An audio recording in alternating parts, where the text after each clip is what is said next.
हमारे शास्त्रों में, हमारे पुराणों में एक बात बहुत स्पष्ट रूप से कही गई है। कलयुग में यदि कोई देवता अपने भक्तों के सबसे अधिक समीप है तो वह है श्री हनुमान जी, क्योंकि हनुमान जी चिरंजीवी हैं।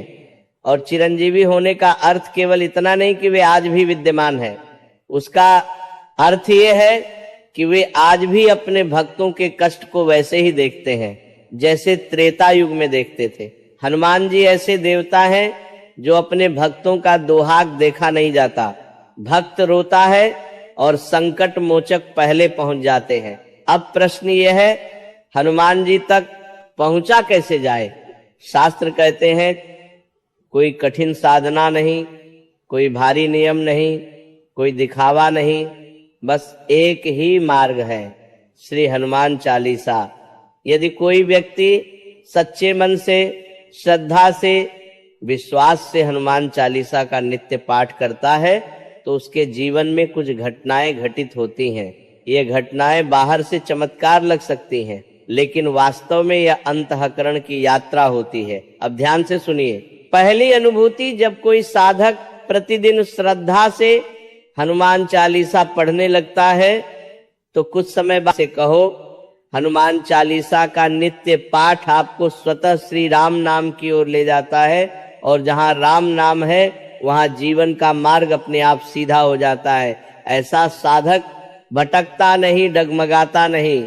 चौथी अनुभूति, जैसे जैसे साधक इस मार्ग पर आगे बढ़ता है उसका झुकाव संसार से हटकर आध्यात्म की ओर होने लगता है। मन सात्विक हो जाता है। विचार शुद्ध होने से पहले चालीसा पढ़िए, मन शांत हो जाएगा। शरीर और मन में एक नई ऊर्जा का संचार होता है, आत्मविश्वास बढ़ता है, थकान कम होती है। जीवन की बाधाएं चाहे आर्थिक हो, पारिवारिक हो या मानसिक, धीरे धीरे हटने लगती हैं। जैसे हनुमान जी ने असंभव को संभव किया, वैसे ही वे साधक के मार्ग से अवरोध हटा देते हैं। नकारात्मक शक्तियों से रक्षा होती है। हनुमान जी संकट मोचक हैं, वे कवच बनकर खड़े हो जाते हैं। स्वास्थ्य में भी सकारात्मक परिवर्तन आता है। मन मजबूत होता है तो शरीर भी साथ देता है। रिश्तों में मधुरता आती है, स्वभाव में विनम्रता आती है और जीवन में समृद्धि का प्रवेश होता है। और सबसे बड़ी बात, हनुमान चालीसा व्यक्ति को निडर बनाती है। कठिन समय में भी वह टूटता नहीं। तो भक्तों, यह कोई साधारण पाठ नहीं है, यह एक जीवंत साधना है। जो इसे अपने जीवन का हिस्सा बना ले, उसका जीवन अपने आप ईश्वर की ओर मुड़ जाता है।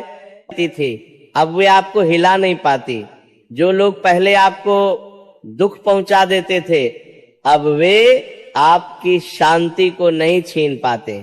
ये सब किसी बाहरी चमत्कार से नहीं होता, ये भीतर घटित होने वाला परिवर्तन है।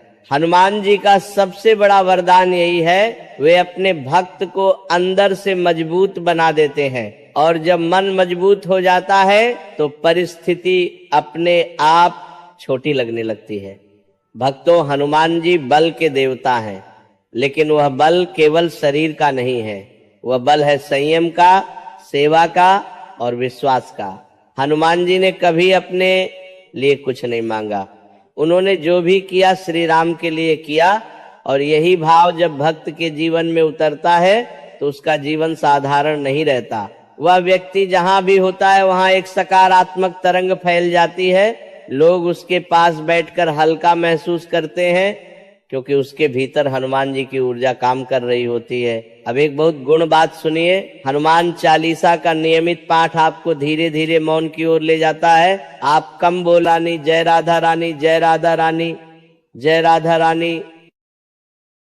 हमारे शास्त्रों में, हमारे पुराणों में एक बात बहुत स्पष्ट रूप से कही गई है।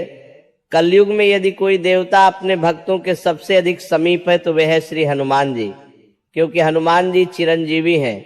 और चिरंजीवी होने का अर्थ केवल इतना नहीं कि वे आज भी विद्यमान है, उसका अर्थ ये है कि वे आज भी अपने भक्तों के कष्ट को वैसे ही देखते हैं जैसे त्रेता युग में देखते थे। हनुमान जी ऐसे देवता हैं जो अपने भक्तों का दोहाग देखा नहीं जाता। भक्त रोता है और संकट मोचक